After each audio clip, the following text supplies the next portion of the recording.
is Victor. He's in our men's discipleship home,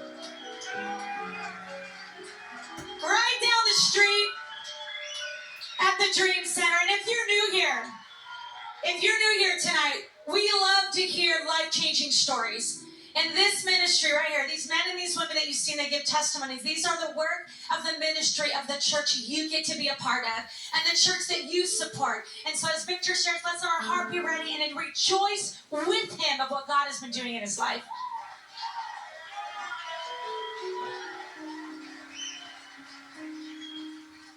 My name is Victor Gibson. I was born out here in LA, but I had moved to Mississippi when I was younger, when I was like a baby.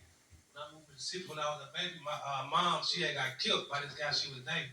So my grandma wound up raising me and my brother with her. And then from there, as I was growing through my life, I was having like ups and downs, you know what I mean? Like some of my days, they'll be good, and a lot of my days, they'll be kind of like bad for me. But no, like my bad days, I was always keeping my faith. I was praying, talking to God.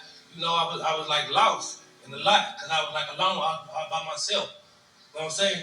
Me and my brother, we were getting beat, and my brother, he had break away from home with him. I had stayed. I lived with my grandma, and I wanted to take care of her because she was old and she was aching that night, and I was rubbing her, and God was telling me what to do, and I was like healing her. She had stopped hurting, and then I was doing good. Like I always had my faith in God. I never lost my faith. I was going through battles, and I was, in the battles I was going through, it can take my faith. So I was like, I wanted to play ball, basketball or whatever.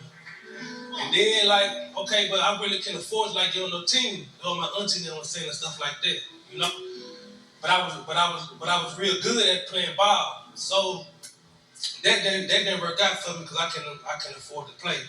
And which it was a good thing because there's so much going on off of that basketball, like how they be showering and stuff like that. But anyway, so I began to start drinking beer. Like everything I was turning down from, I was getting it. It was off of like a celebration, like playing basketball. I mean, like watch the basketball game. My cousin them there sliding one, and I grabbed it and I started drinking. And I was already getting crunk. I was already happy, and stuff like that. For real.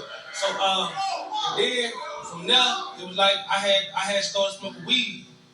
And then, it wasn't no, I wanted to do that because it was cool. It was like, man, trying to hit this blunt. And I was, and I hit it. You know what I mean? And then pills, we were pouring. I was already drinking. I ain't like weed like that. I ain't like being high like that. It would get me high real fast. And I was scared of that. I was praying to God. You know what I mean? And then, dang. Now it's okay. I'm about to get it.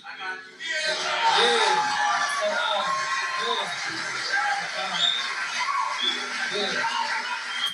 So, as I was drinking, God good. See that? As I was drinking, I was smoking already. My cousin came up on me. He was like, try this pill. It was an ecstasy pill. On his mouth up. I opened my mouth like a fool. He put it on the pop the pill, And then I was rolling, but as I was rolling, guess what? I was still talking about God. You know what I mean? I was still talking about God. And it was blowing their high, but at the same time, it was doing them some good. It was doing them some good. And so, as that kept on going on, I was going through trials and tribulations throughout my life, but like I said, I would keep my faith in God. That's how I would get my wisdom throughout the every trial or whatever. It's wisdom behind it, and I was getting wisdom because God was coming through. Like he'll touch a heart, he'll come through my heart to touch another heart, and a person help me out, and it ended up making it feel like, well, nah, it was just you, but I know it was God. I ain't let him get me like that. So whatever. But now, I gotta cut it short. The time, I see how the time going. I gotta cut it short. But now since I've been here, and then I had a vision of the Dream Center. I had a vision of the Dream Center off in the classroom, And it was a lot because the enemy, he had taken me real hard, like in my eyes and everything, you feel me, off of them drugs, you know. And, I never really just get too high on it and none of that, you know what I'm saying, but I had did it. I was with this bride or whatever, and I had did it because there wasn't no pills, so I had did that. I should have never did that, you know. And I had the milk or whatever, I had did that. And the milk got, they talking about the church is so bad, just a shame. The street talking about the church, the church talking about the street, so, you know, and they want to say Jesus, like, they always blame the cross, Jesus down on the cross, and they say, Jesus down on the cross for you to be able to repent for your sin.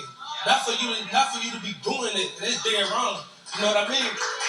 And, but since I've been here, I think, and God, you know, and throughout all the wisdom and understanding that I done got throughout God, that God raised me up. And that, I'm for real too. And throughout all that right there, He was getting me prepared for this right here. You know, it was like when I had first came, I had anger off me that I thought that throughout all the crying and I'm talking, see God wipe my tears away. So people didn't want to hear me cry. Then I would get tired of going around people crying, telling my business about my mom and stuff like that. My mom said in my eyes, since I was 18 years old, I could see her, she would just go away. But dang, I be going down there. Thank God said I love you, God. But